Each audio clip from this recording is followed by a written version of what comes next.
tell you a language. And at the moment, I do not feel strong. So you will do all you can to assist me in this. Or I will not tell you. I will teach another.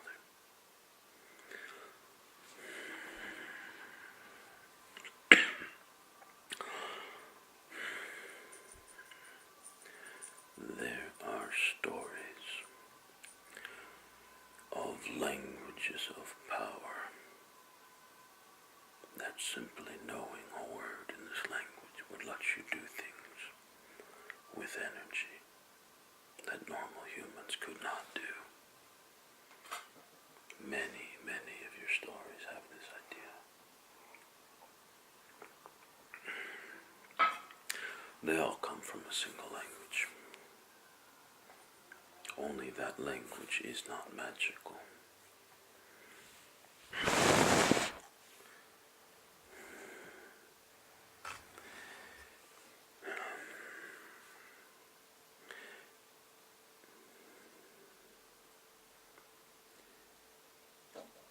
The way that you think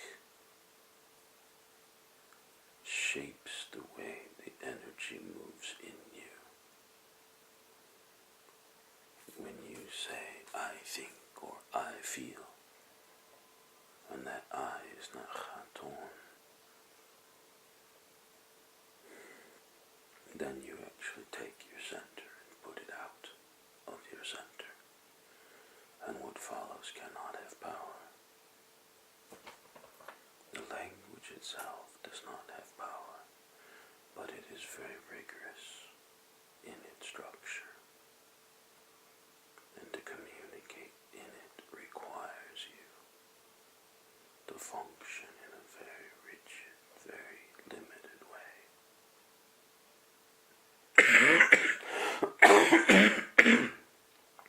Limited in that you cannot be stupid, you cannot be careless, it's not allowed.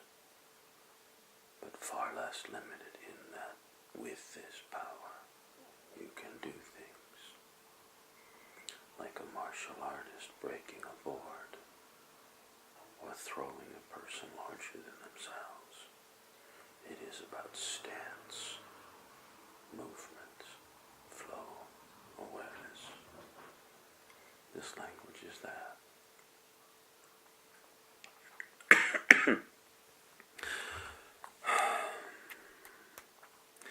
This is a very old language, but all of your myths,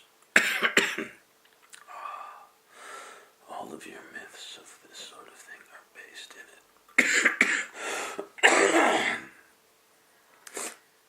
And for years now, every so often when I think of an idea, the word for it in this language comes to me. Like a person with amnesia finally recognizing a person in a picture.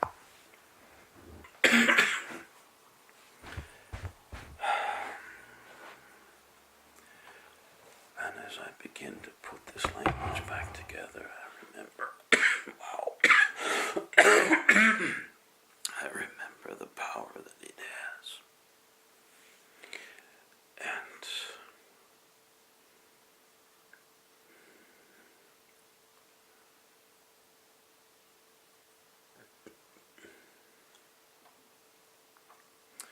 it is useful to teach it in such that as you learn it, you will be able to think more clearly and handle senses and what you call shaping more clearly, more effectively, more powerfully.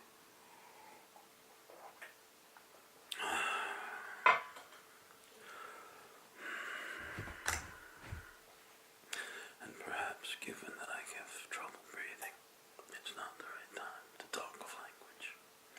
But for whatever reason, some ideas are present at the moment, so I will record them. Now,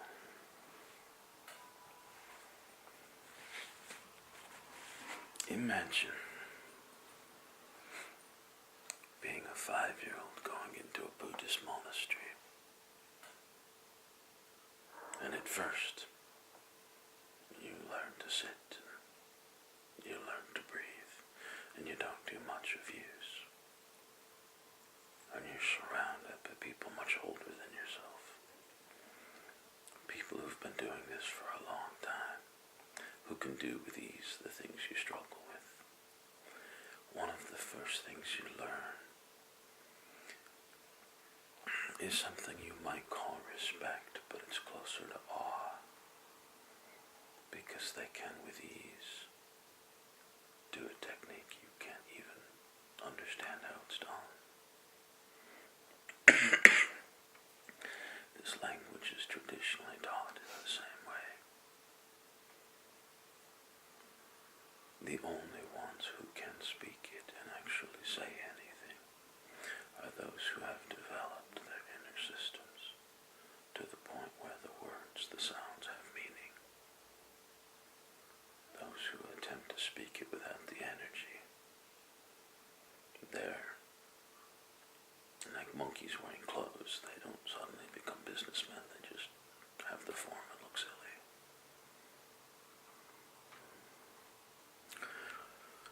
So it's necessary to understand, I feel some of the culture.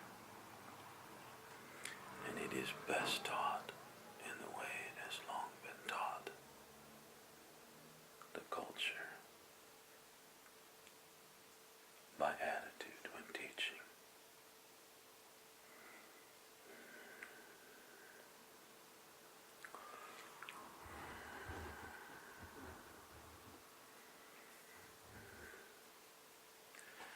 The first word in this language you know. What is it? Chaton. It is 2 words. Cha is like the definite article. The. Don is what you call the self. It's the guts. This word is used in the way you would use the word I. You don't say I think, you say chaton. And to say it, you have to be in the chaton and powerful and centered.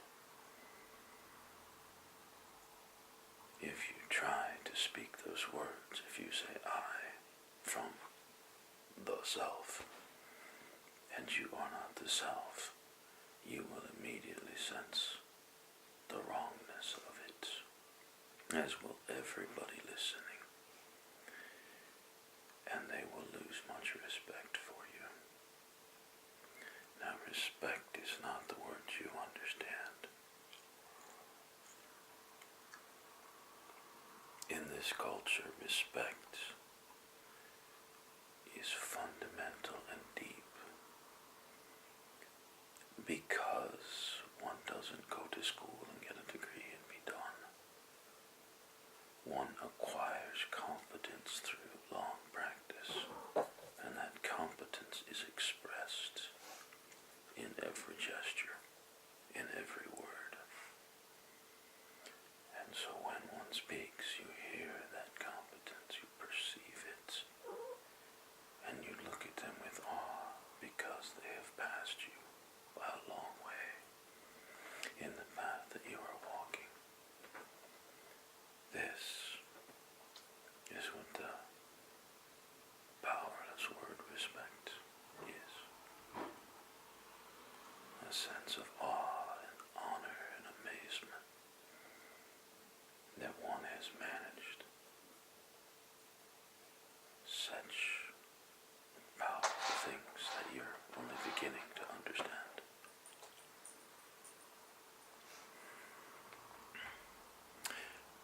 And this respect is fundamental to the language. If you, as a child, use it badly, it fails to show respect for yourself, it fails to show respect for your teachers, and they will not return you with that respect to you, and they will refuse to teach you, and you will never learn more. Because one who cannot respect themselves doesn't deserve to know a way of power. They will only grow savage with great potential for harm. It is necessary to put long time units into taming the savage peace creature within, for everybody has it. And if it is not tamed, then as you grow strong, it grows strong. And a strong savage is a thing to be destroyed. Or it will destroy thee. Again, you do not have this word. It's between order and harmony of the system, the society.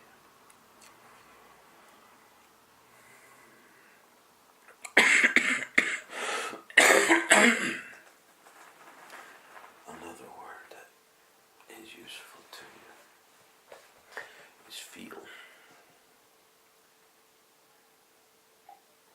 And it's a word like I that you people throw out in a sloppy and careless way. Monkeys.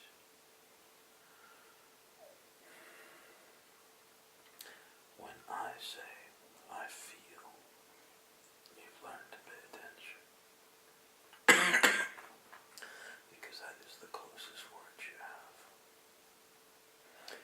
But in this language of truth, of power, there are many words for it.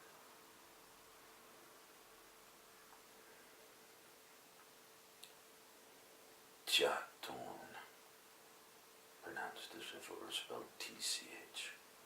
Chaton means I feel. With chaton, notice the same word, tone, the self. Chaton, feel with the self. And so it's not something used casually. It's used with power and focus. It's also a word used only by children and primitives who are only learning sentience.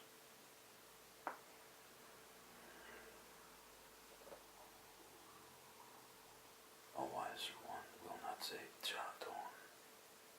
Right? To be in the belly is a thing of children. Chamai, chagan, cha-ani, chamok. How you say it will depend on how you're scanning. Chakan means when I sit here in the real mind and scan it from there and perceive all of its angles and reflections and build them into a single thing and sense the harmony of it. That is what I feel. Chakan. None of you can use this word. Not with integrity. And it is a great disrespect and a foolishness. It's the play of the monkeys to use these words without.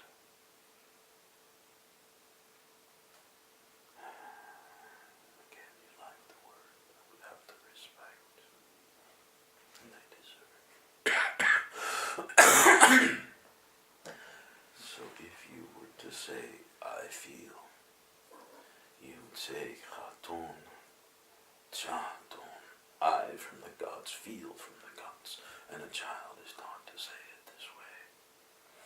As one grows a little bit, it gets simplified. Clearly, if it's you and the gods, that's where you're feeling from. And you can simply say, chaton, cha.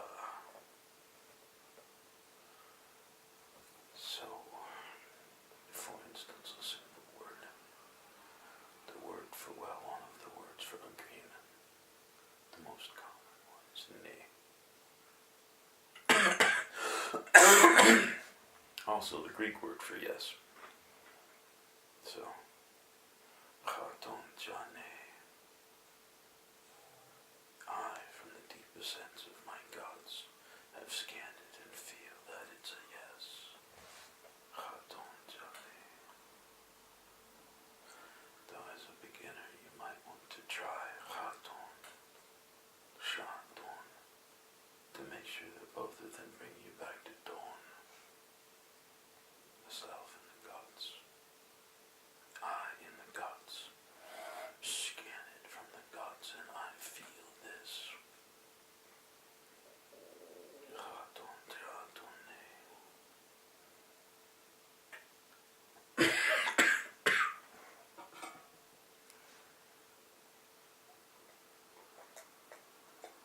There are many more ways to scan. Things you will not learn until you're much further along. And given the short lifespan of the species, some of them you simply will never get a chance to get to. And that is why there are many ways to say this.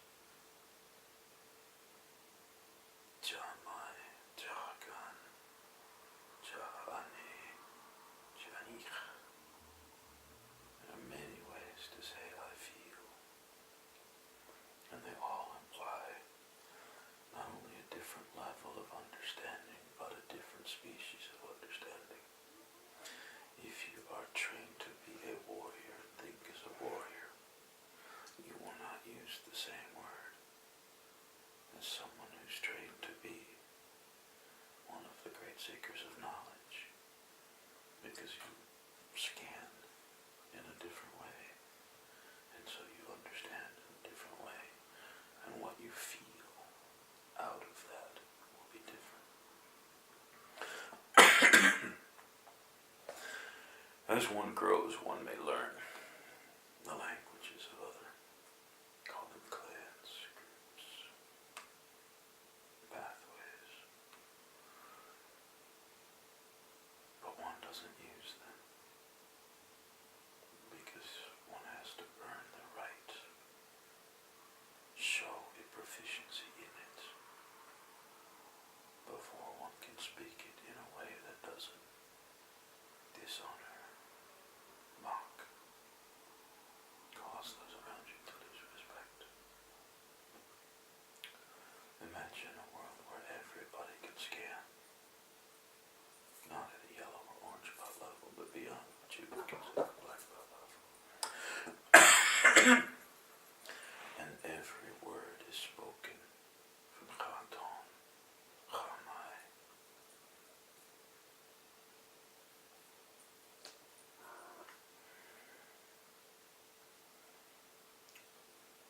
As soon as a word is spoken that is out of that, it clangs like a bell, like a broken bell, like a string in a piano that is broken and resonates flat and awful amidst a concerto. And so it's not a language in which one can lie.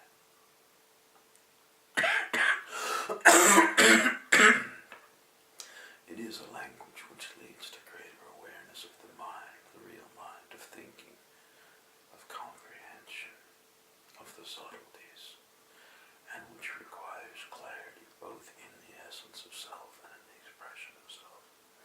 And thus it becomes almost a trivial thing to know what another is thinking, to read a mind, when that mind is trained the same way as yours, and has this level of integrity. Communicating to another mind becomes trivial. Doing it in any human language, the languages are chaotic and random. There is no order and no effort towards order. Every child, as an infant, makes up their own categories and puts these labels on them. And over the years, they'll tune those categories a bit so they can communicate. But the structures underneath, what you have heard called perhaps turtles under the balloons, they're wild. There's no order to them. And thus it's very difficult to communicate to a mind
has hair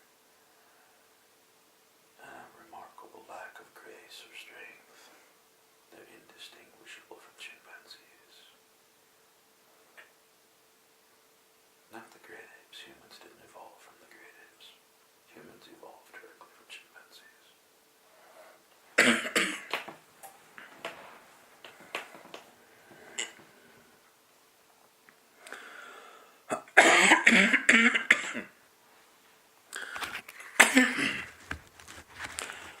Oh, there were others who evolved from the great apes, but they were destroyed.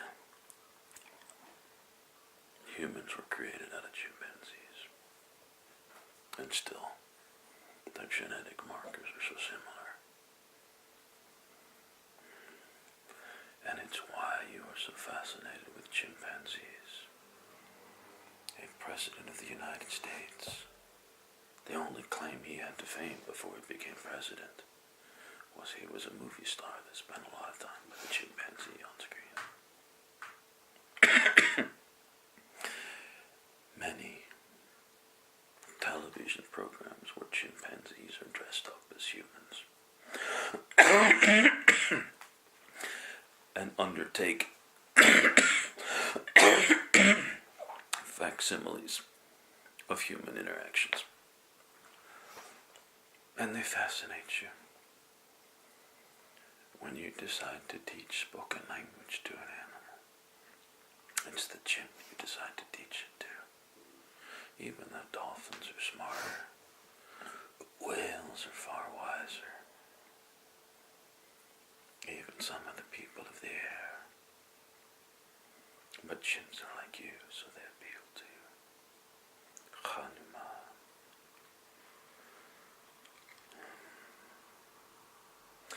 And it is. Ow. Ow. It is an apt description, but it's often used in a somewhat pejorative sense, because the people of the monkey play with their little furry pets or their toys. They speak carelessly, they abuse one another, with no regard to this idea of respect or awareness.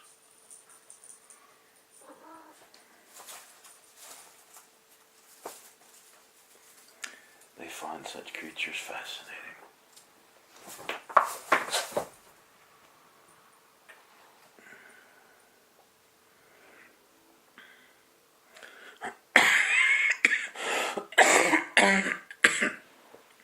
And to develop the ability to be able to actually communicate anything of substance in this language, it takes years of dedication, not unlike children in a Buddhist monastery. Years of learning the way and shaping the self. You have begun to sense some of this in the work you have done, how it has been necessary to sacrifice some of the anger and the childishness and to struggle to perform as an adult, as a sentient being.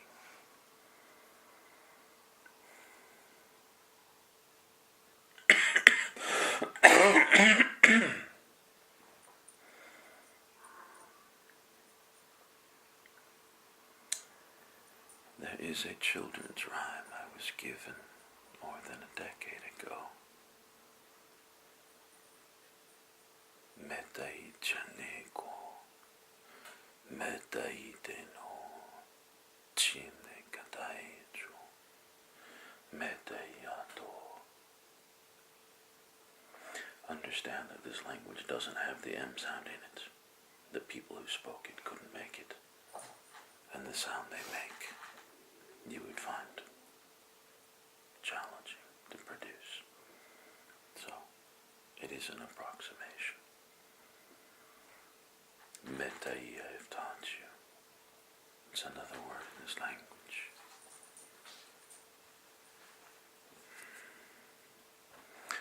Again, it's a word of children, but it's a word that becomes very in effect, metai means it scans. But it means it scans in such a deep and powerful way.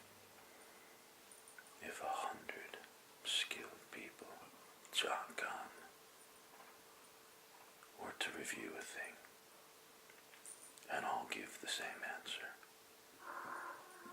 that answer would tend towards metai.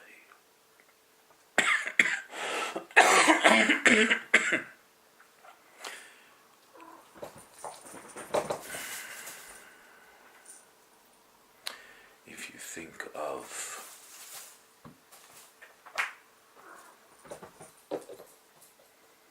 a summation of rectangles under a curve as an approximation to the area of the curve, what you get mathematically is a summation. The sum of these rectangles from 0 to this is an approximation of the area under the curve. And the smaller you make the rectangles, the narrower, the more accurate an approximation it is to the shape of the curve. And if you take it to the extreme, an infinite number of rectangles, what you get is calculus, an integral or derivative. In effect, if I were to take 100 experts, Jakan, and have them scan a thing, it's an approximation to metai.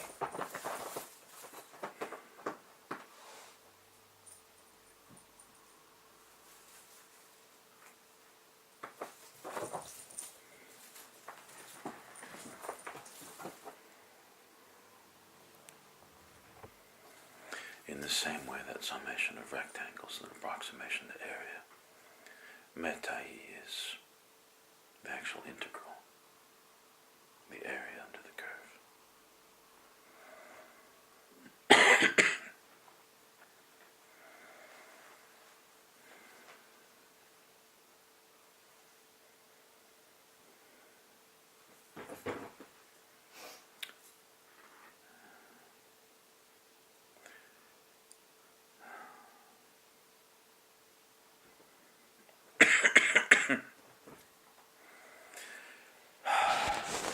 Na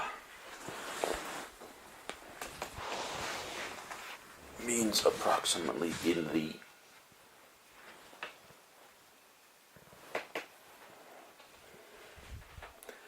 So, if I were to say Chakan na metai, that is, I feel, after an intense third mind review from a place of power, I feel in this energy of metai.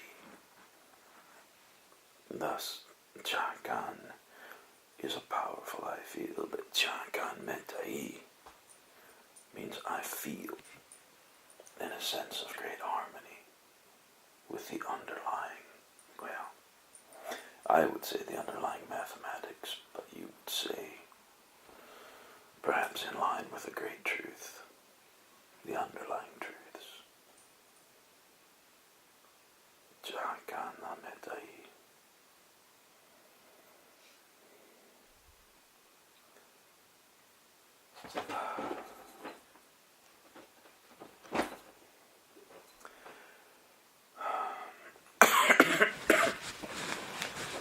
Metai na Kirael. Kirael is one of the names of that core, deep energy that is the essence of light.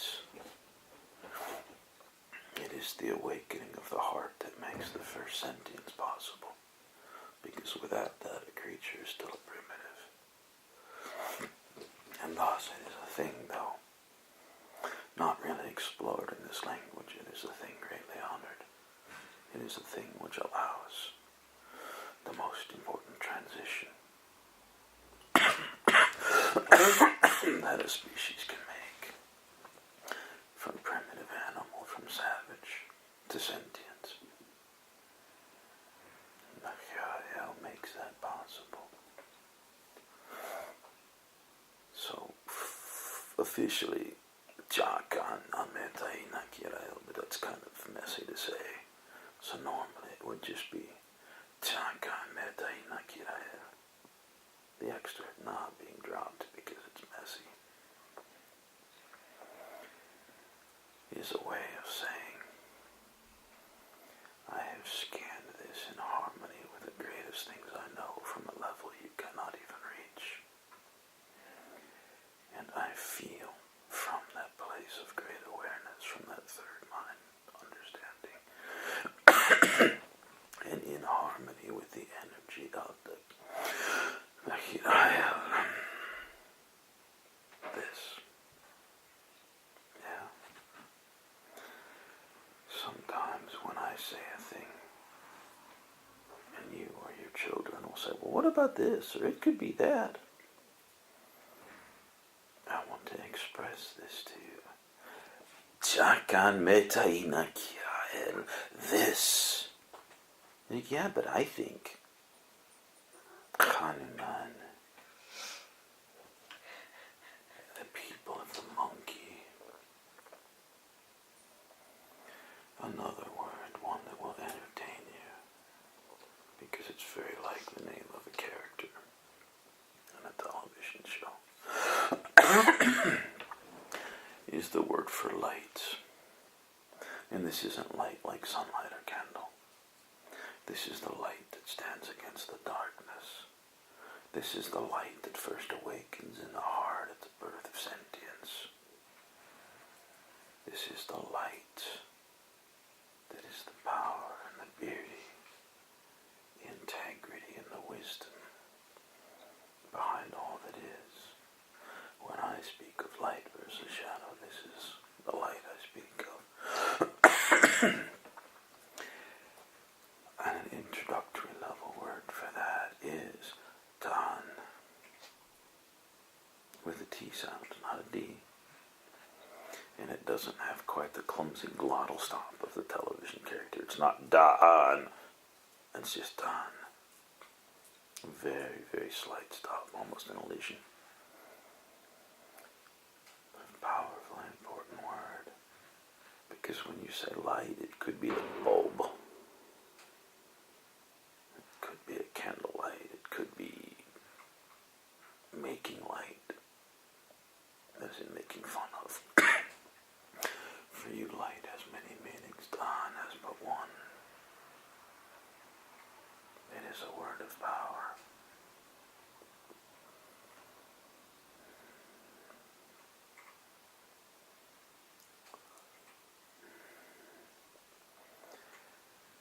So, given the very limited number of words I've given you, it's difficult to construct a sentence. But you could say, Khaton, Jadon, Dan. I, from a place of power in my guts, feel, scan in that place, light. If you are struggling with a shadow in yourself or in the world, being able to say this with power is both a recognition that the light is there and an awareness that you can, when you turn in, perceive it. And again, it's a child's perspective, but it's a bit like a request. You're not actually requesting of the light itself because it's always there. But it's as if Khaton is requesting of the higher pieces that it requires, that request the light, Dan. And the higher pieces, feeling the integrity of that request, will share it. So it is both a recognition that there is light and a request of the higher parts of the self to share that light. And done in the way this language should be done,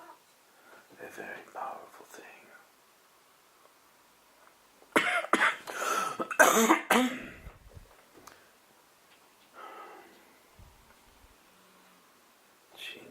mache yaran, iwan echena bara.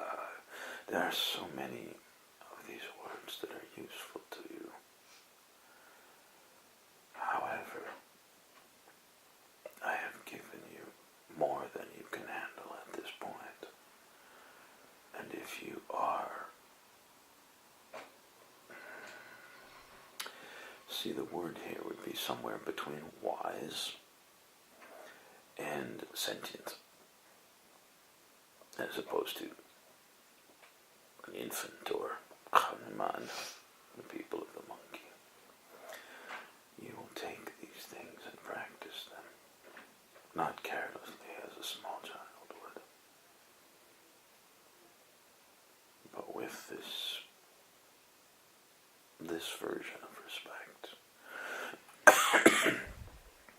To say chaton, and when you say it, to make the energy be chaton. To say, not, well, I scan, but chaton. I, from this place of power, and the gods feel. And then it becomes a statement of power, and not just a feeling. Done. A sacred and important word. Kirael, metai, ne.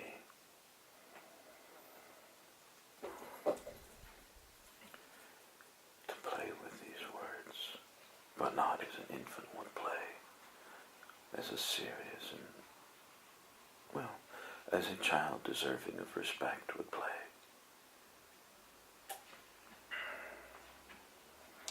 And in this way to acquire a proficiency in them. Because without this proficiency, you have not built a structure to which you can attach the later things. This is not so much the foundation of a building, more the skeleton of one of us, or the basics of a skeleton.